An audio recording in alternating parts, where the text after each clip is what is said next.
పోలవరం జిల్లా రంపచోడవరం నియోజకవర్గంలో పెద్దపులి సంచారం కలకలం రేపింది.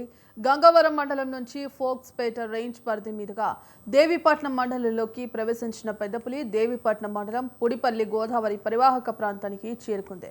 2 రోజుల క్రితం దేవీపట్నం మండలం కొత్తవీధి గ్రామంలో 4 పశువులను చంపిన పెద్దపులి పోతవరం అటవీ ప్రాంతం నుండి పుడిపల్లికి చేరుకుందని అటవీ శాఖ అధికారులు తెలిపారు. గండిపోషమ్మ ఆలయ సమీపంలోని పులి సంచరిస్తున్న నేపథ్యంలో పాపికొండలు విహారయాత్రకు వెళ్లే పర్యాటకులు పోషమ్మ గండి ఆలయానికి వెళ్లే భక్తులు జాగ్రత్తలు పాటించాలని అధికారులు తెలిపారు.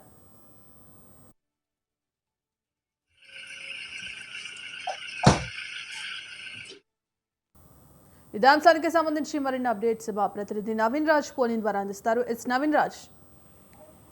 Good morning Bhagyashree. ఏదైతే పెద్ద పులి అయితే గనక ఇటు రంపచోడవరం ఆ ఏరియాలో అయితే అంటే పోలవరం జిల్లాలో అయితే గనక ఆ పర్యటన అయితే చేస్తోంది. అంటే 2 నెలల నుంచి అయితే గనక పెద్ద పులి ఇటు తూర్పు గోదావరి అటు ఆ కాకినాడ జిల్లా పోలవరం జిల్లాలో అయితే కనుక 2 నెలల నుంచి కూడా ఇటువైపు తిరుగుతున్న పరిస్థితి ఉంది. తాజాగా చూస్తే గనక ఆ పోలవరం జిల్లా రంపచోడవరం నియోజకవర్గంలో అయితే కనుక సంచరిస్తూ ఉన్న పరిస్థితి అయితే ఉంది. అంటే గంగవరం మండలం నుంచి ఫోక్స్పేట రేంజ్ పరిధి మీదుగా అయితే కనుక ప్రవేశించింది. అది ఈ పెద్ద పూలు అయితే కనుక ఈ దేవీపట్నం మండలం పుడిపల్లి గోదావరి పరివాహక ప్రాంతంలో ఉంది. అంటే 10 రోజుల నుంచి కూడా ఆ ప్రాంతంలోనే ఉంది. అండ్ ఒక 500 మీటర్ల దూరంలో అయితే కనుక ఒక స్థావరాన్ని అయితే ఏర్పరచుకున్నట్లయితే మనకు సమాచారం ఉంటుంది.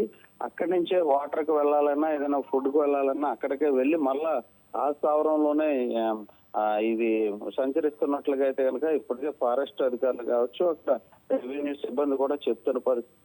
2 రోజుల క్రితం అయితే కనుక దేవిపట్నం మండలం కొత్తవీధి గ్రామం 4 పశువులను అయితే కనుక ఈ పెద్ద పులి అయితే చంపేసింది. పోతవరం అటవీ ప్రాంతం నుండి పూడిపల్లికి చేరుకుని అక్కడ అయితే కనుక సంచరిస్తుందని చెప్పేసి అటవీ శాఖ అధికారులు అయితే ఇప్పటికే నిర్ధారించారు. కాబట్టి అంటే అక్కడ ఈ 500 మీటర్ల దూరంలోనే ఈ పులి అయితే సంచరిస్తుంది. అంటే ప్రాణాపాయం అయితే మాత్రం లేదు అని చెప్పి చెప్తున్నారు. అయితే ఈ రెస్క్యూ టీం అయితే కనుక ఈ పులిని పట్టుకుని బంధించేందుకనే ప్రయత్నం అయితే చేస్తున్నారు. అటు రాజమండ్రి ఇటు గోకవరం రంపచోడవరంలో ఈ రెస్క్యూ టీం అయితే కనుక అక్కడ స్టే చేసి పులిని బంధించేందుకైతే ప్రయత్నం అయితే చేస్తున్నారు. ఇటు పాయింట్ అలాగే అక్కడ ఎక్కువ మంది సంచరించి అంటే ఈ టూరిస్ట్ ప్లేస్ కాబట్టి ఆ ఏరియాలో ఉంటున్నందున ప్రజలందరూ కూడా జాగ్రత్తగా ఉండాలని చెప్పేసి ఇటు అధికారులు అయితే ఏదేమైనప్పటికీ పులి అయితే కనుక 2 నెలల నుంచి ఈ ప్రాంతంలోనే ఉంది. ప్రజెంట్ అయితే కనుక అరణ్యం అంటే అటవీ కారణంగా ఏ విధమైన ఇబ్బంది లేదు.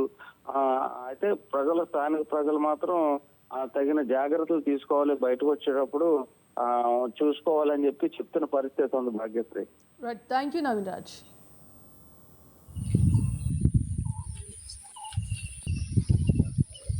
చెప్పు వినపడుతుంది.